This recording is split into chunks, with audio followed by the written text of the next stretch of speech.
This module is part of the training series for the POWER program, Positive Outcomes with Emotion Regulation. Welcome back. Today we are going to talk about the group meeting booster for the POWER program. This booster occurs sometime after the final group meeting and can occur at any time you decide is appropriate for the group. Please take a few moments to review this disclaimer about this training module.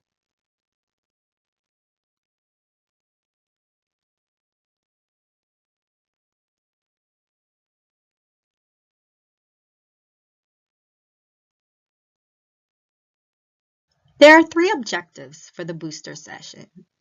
First, students will review and analyze their action plans previously developed in Group Meeting 7, think critically and carefully about social media support systems and the potential negative effects of social media, and be able to describe what other options for support are available as the group meeting ends.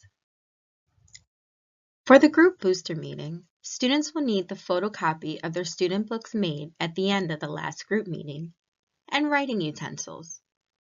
To run this group meeting, you will need the agenda, the group expectations poster, a timer, and a poster board or whiteboard with a corresponding writing utensil.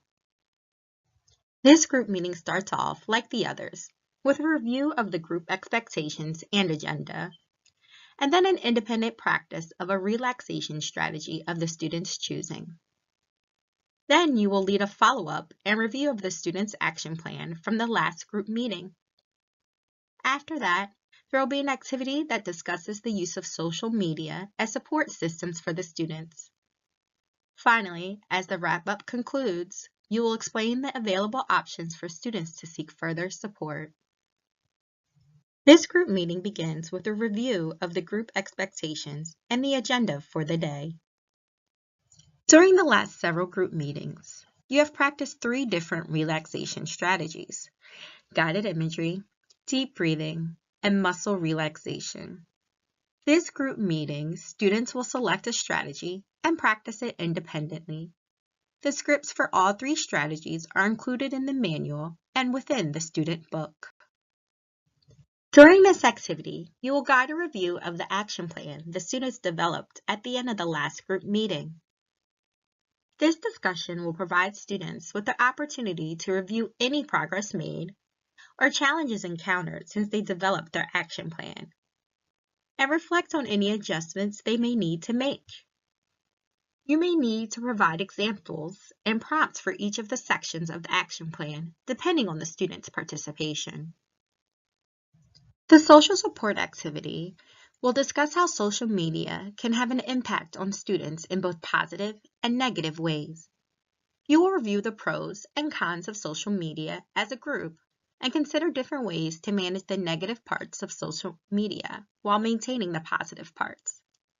This strategy activity is designed to help students choose strategies they can implement to manage their social media support. During the wrap-up for the booster group meeting, you should make another copy of the students' books to keep as a backup. Share with them the method their books will be returned to them. There is no official challenge for this group meeting, but you should encourage the students to share their updated action plan with the same person they chose to share it with before. Finally, you will provide some details to the students about ways they can reach out to you individually for support in the future. If you plan to hold individual booster meetings, please watch the corresponding training module. If not, we hope you have found this training modules helpful, and thank you for watching the module series in the POWER program. This resource was developed by the Devereaux Center for Effective Schools and has been made available to you through the Substance Abuse and Mental Health Service Administration and the Northeast and Caribbean Mental Health Technology Transfer Center.